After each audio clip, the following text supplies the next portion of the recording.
Hey guys, this is Kaiju Bud here, and I have another rare figure with me, and it's just, and I was really eager to review this guy. So here he is, the Max Gomora. Well, however, I've seen the episode because I have the complete Ultraman Max series, and I'll just go on to his history. Well, apparently, when the Earth started to rumble,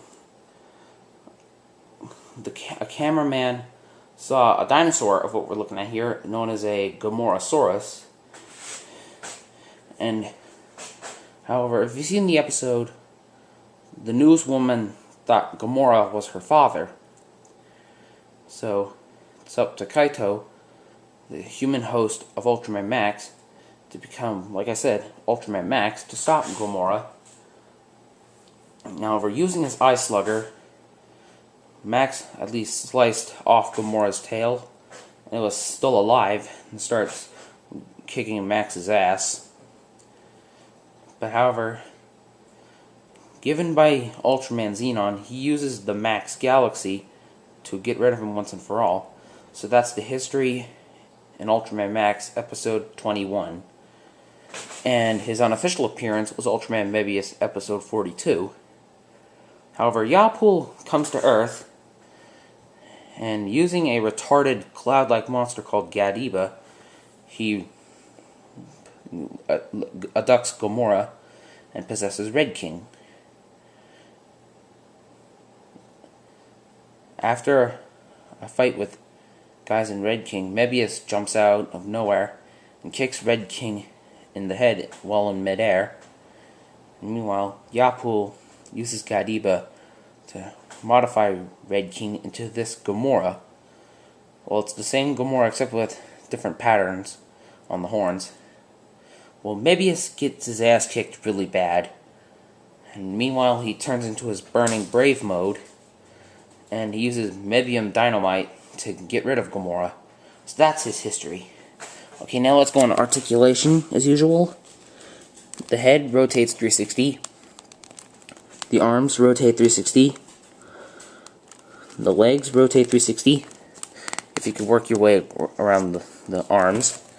And the tail could actually rotate 360. So now let's go on with the sculpt. You'd think it's a really accurate sculpt, especially when you look at the horns. Well, I just love the detail on it, with all this red and yellow spots. Well, I think this is probably the accurate Gomora you'll ever find, basically. And I just liked it.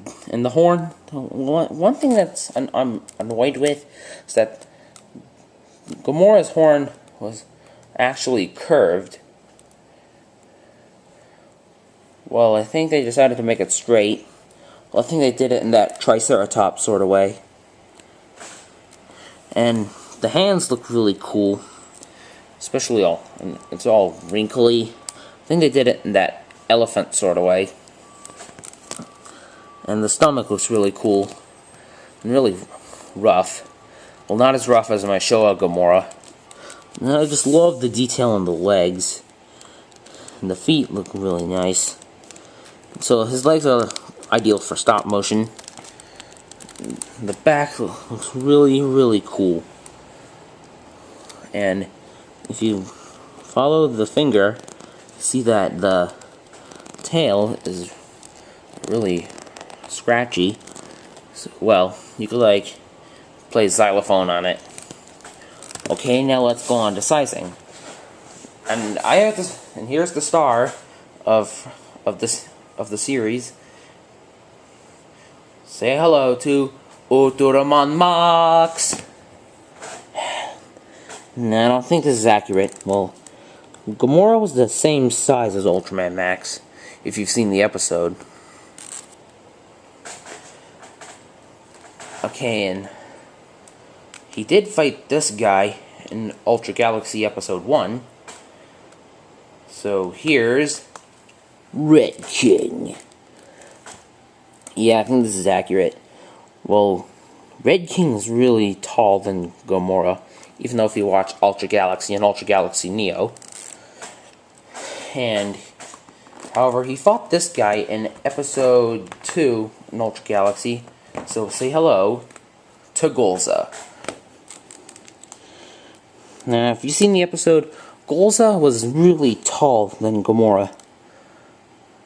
Especially when Fire Golza was around.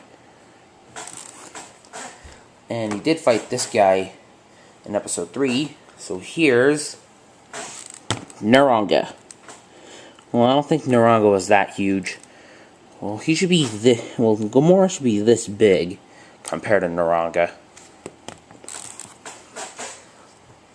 Okay.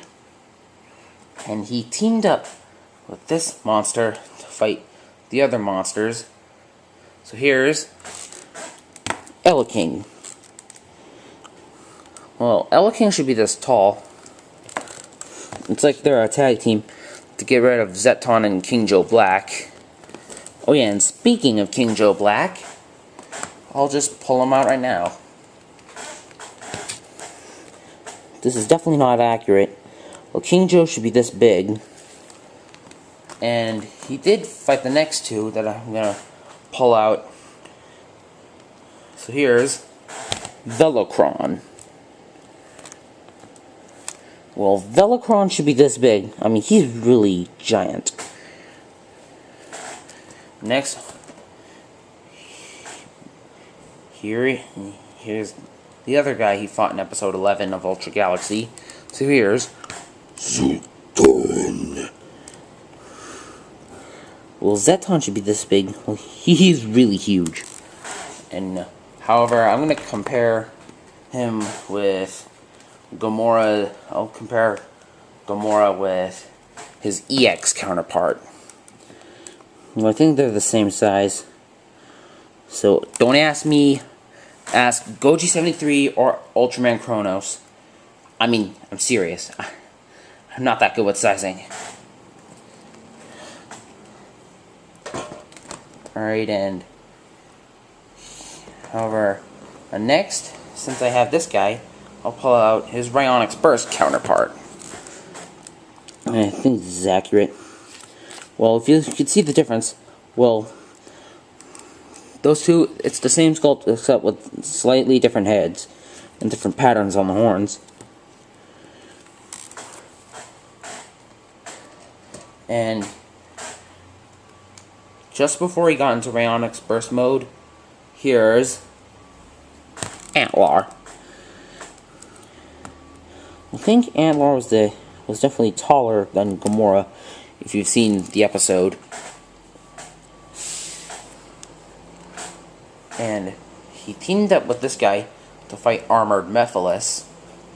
So here's Mikolas. Well, I think this is accurate. Or maybe Mikolas should be this big. So, I don't know. And if you've seen Ultra Galaxy Legend, the movie, he was in battle with him and some other monsters. So here's Super Alien Hipporito. Well, I think, well, Gomora is the same size of Hipporito if you've seen the movie. And one more guy, if you've seen Ultraman Zero Gaiden, Ultraman Zero versus Darklops Zero. So here's Mecha Gomora.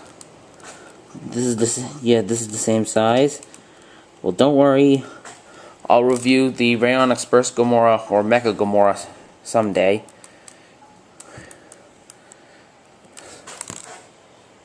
Okay, he's definitely a really rare figure because he's part of the Ultraman Max series.